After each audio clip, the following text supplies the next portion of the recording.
ഇന്ന് സംസാരിക്കുന്നത് ഡാൻഡ്രഫിനെ പറ്റിയാണ്. പ്രധാനമായി 3 ഭാഗങ്ങളായാണ് ഈ വീഡിയോ ചെയ്തിരിക്കുന്നത്. ഒന്നാമതായി ഡാൻഡ്രഫ് വരാനുള്ള പ്രധാന കാരണങ്ങൾ, അതുപോലെ തന്നെ ഈ ഡാൻഡ്രഫ് എങ്ങനെ പൂർണ്ണമായി ഇല്ലാതാക്കാം, ഈ ഡാൻഡ്രഫ് എങ്ങനെയാണ് ഉണ്ടാവുന്നത്. അപ്പോൾ വീഡിയോയിലേക്ക് കിടക്കാം. എന്താണ് താരൻ? മനുഷ്യ ചർമ്മത്തിൽ സെബേഷ്യസ് ഗ്ലാൻഡ് അഥവാ സ്നേഹഗ്രന്ഥികളുണ്ട്. അപ്പോൾ ഇത് എല്ലാവർക്കും നോർമലായിട്ടാണ് പ്രവർത്തിക്കുന്നത്. അപ്പോൾ ഇതിൽ താളപ്പിഴവ് സംഭവിക്കുന്ന സമയത്താണ് ഇത് കൂടുതലായി സെബം പ്രൊഡ്യൂസ് ചെയ്യുകയും അതുപോലെ തന്നെ നമ്മുടെ തല പൊടിഞ്ഞ് പൊടി പോലെ വരികയും ഇതിനെ താരൻ എന്ന് പറയുന്നത്. അങ്ങനെയാണ് താരൻ ഉണ്ടാവുന്നത്. സാധാരണഗതിയിൽ കൗമാരം കഴിഞ്ഞവർക്കാണ് താരൻ കൂടുതലായി ഉണ്ടാവുന്നത്. പിന്നെ കുട്ടികൾക്ക് ഉണ്ടാവും, അത് കൂടുതലായും പകരുന്നതാണ്. അതുപോലെ നമ്മുടെ ചർമ്മത്തിന് 3 ഭാഗങ്ങളുണ്ട്, 3 ലേയേഴ്സ് ഉണ്ട്. അതുപോലെ ഒന്നാമത്തെ ചർമ്മമാണ് എപ്പിഡെർമിസ് എന്ന് പറയുന്നത്. അപ്പോൾ അതിലാണ് ഇത് സംഭവിക്കുന്നത്. അപ്പോൾ ഇത് നോർമലായിട്ടുള്ളൊരു കണ്ടീഷനാണ്. ഇത് ആർക്ക് വേണോ ഉണ്ടാവും താരൻ എന്ന് പറയുന്നത്. അതൊരു രോഗമായിട്ടോ പേടിക്കേണ്ടതായിട്ടുള്ള ഒരു കാര്യങ്ങളും തന്നെ ഇല്ല, നോർമലാണ്.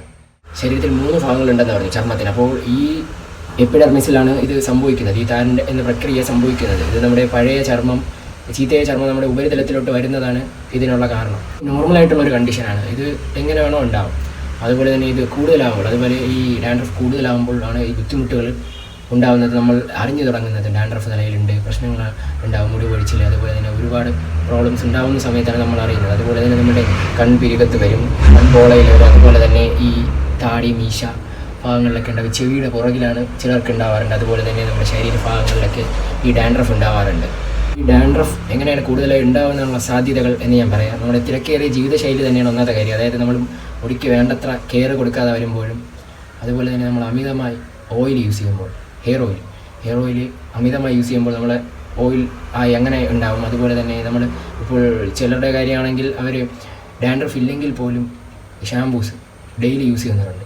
അപ്പോൾ അതും ഒരു പ്രധാന കാരണമാണ്. ഇപ്പോൾ ഷാംപൂ ഉപയോഗിക്കുന്ന നമുക്ക് ഡെയിലി യൂസ് ചെയ്യണമെന്നല്ല, വീക്കിലി 2 days അങ്ങനെയൊക്കെ യൂസ് ചെയ്താൽ കുഴപ്പമില്ല. ഇത് ഇല്ലാത്തവരായിരുന്നാൽ പോലും അവർ ഡെയിലി യൂസ് ചെയ്യണം. അപ്പോൾ അതിൻ്റെ ഹെയർ നല്ല രീതിയിൽ ഡ്രൈ ആവുകയും അങ്ങനെ ഉണ്ടാകാനുള്ള ചാൻസ് വളരെ കൂടുതലാണ്. അപ്പോൾ അതൊക്കെ ഒരു പ്രധാന കാരണമാണ്. പിന്നെ നമ്മൾ ഹെയർ ജെല്ലി യൂസ് ചെയ്യുന്നവരുണ്ട്, അതുപോലെ തന്നെ ഹെയർ സ്പ്രേ. അതൊന്നും എല്ലാവരും യൂസ് ചെയ്തില്ലെങ്കിൽ യൂസ് ചെയ്യുന്നവർ അത് കാണാം. അതുപോലെ തന്നെ ഹെയർ ഡ്രൈയേഴ്സ്, നമ്മൾ കുളിച്ചതിന് ശേഷം തല ഉണക്കുന്നതിന് വേണ്ടിയൊക്കെ ഹെയർ ഡ്രൈയേഴ്സ് ഒക്കെ ഉപയോഗിക്കാറുണ്ട്. അപ്പോൾ അതുകൊണ്ട് വരാം. അങ്ങനെയൊക്കെയുള്ള പ്രധാന കാരണങ്ങൾ അങ്ങനെയൊക്കെ വരാം. അതുകൊണ്ട് ഇത് ഏത് തരത്തിലും നമുക്ക് വരാവുന്നതേ ഉള്ളൂ. അതുപോലെ തന്നെ ചില ഫംഗസ്, ഈസ്റ്റുകൾ, അപ്പോൾ ഇതിൻ്റെയൊക്കെ കാരണം കൊണ്ടും വരാം. അതുപോലെ ഇത് നമുക്ക് മാറ്റിയെടുക്കാൻ വളരെ എളുപ്പമാണ്. ഇത് പ്രത്യേകിച്ചുള്ള മാർഗ്ഗനിർദ്ദേശങ്ങളോ ഒന്നും തന്നെ ഇല്ല, നമുക്ക് തന്നെ മാറ്റിയെടുക്കാവുന്നതേ ഉള്ളൂ. അതിന് നമ്മൾ ഓയിൽ യൂസ് ചെയ്യുന്നത് വളരെ കുറച്ചളവിൽ യൂസ് ചെയ്യുക. ചിലരുടെ ഒരു ശീലമുണ്ട്, കുളിച്ചതിന് ശേഷമാണ് ചിലർ ഓയിൽ അപ്ലൈ ചെയ്യുന്നത്. അത് നല്ലതല്ല. അത് കുളിക്കുന്നതിന് മുന്നേ തന്നെ യൂസ് ചെയ്ത് കുളിക്കാൻ ശ്രമിക്കുക. അതുപോലെ തന്നെ ഷാംപൂ വീക്കിലി 2 days യൂസ് ചെയ്യാൻ മാക്സിമം ശ്രമിക്കുക. കൂടുതൽ യൂസ് ചെയ്യേണ്ട. ഇപ്പോൾ ഡാൻഡ്രഫ് ഉണ്ടെങ്കിൽ പോലും അങ്ങനെ യൂസ് ചെയ്താൽ മതി. അതുപോലെ തന്നെ നമ്മുടെ ഹെയർ കൂടുതലായി ഡ്രൈ ആവാനും പാടില്ല, അതുപോലെ തന്നെ ഓയിലാവാനും പാടില്ല. ഒരു മീഡിയം കണ്ടീഷനിൽ കൊണ്ടുപോയി കഴിഞ്ഞാൽ എന്തായാലും താരൻ ഉണ്ടാവത്തില്ല. അതുപോലെ തന്നെ ഒരുപാട് ഷാംപൂസ് അവൈലബിൾ ആണ്. Sebamed shampoo, scalp plus shampoo, Selsun shampoo, അതുപോലെ പല ബ്രാൻഡുകളിലും പല നല്ല ക്വാളിറ്റിയുള്ള ഷാംപൂസ് അവൈലബിൾ ആണ്.